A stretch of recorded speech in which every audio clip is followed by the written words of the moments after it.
Dağılmış ellerim, izlerini topluyorum sokaktan. Yokluğum, yoksunluğum da gelsin, sakıncası yok. Karar verdim soluğumu çekeceğim sulardan. Karar verdim soluğumu çekeceğim sulardan. Nemliydi zaten biraz, güneşle dost olacağım bu yaz. Nemliydi zaten biraz, güneşle dost olacağım bu yaz.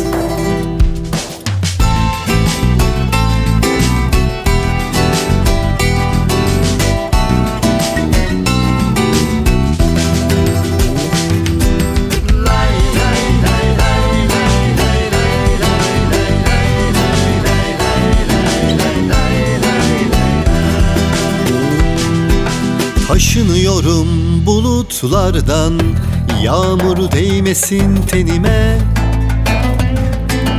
Kuşları da pek severim, onlar tünesin omzuma, sorun yok.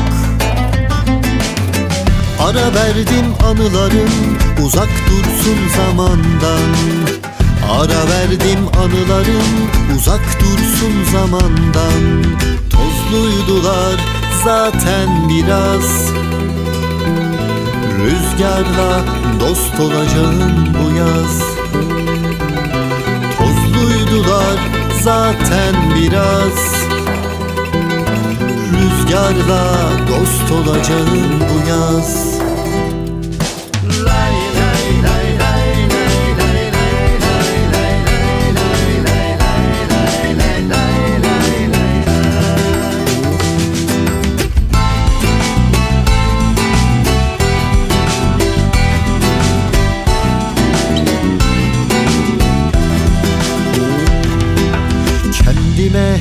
Taşınıyorum artık yokluklardan, kararım kesin.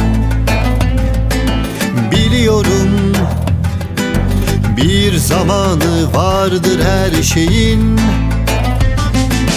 Yollardan bile çevirdim yüzümü, yollardan. Yollardan bile çevirdim o sevdiğim yollardan.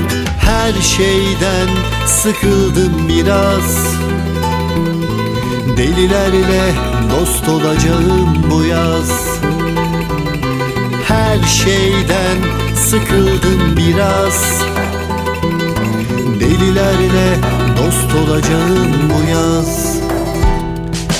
Her şeyden sıkıldım biraz, delilerle dost olacağım bu yaz. Her şeyden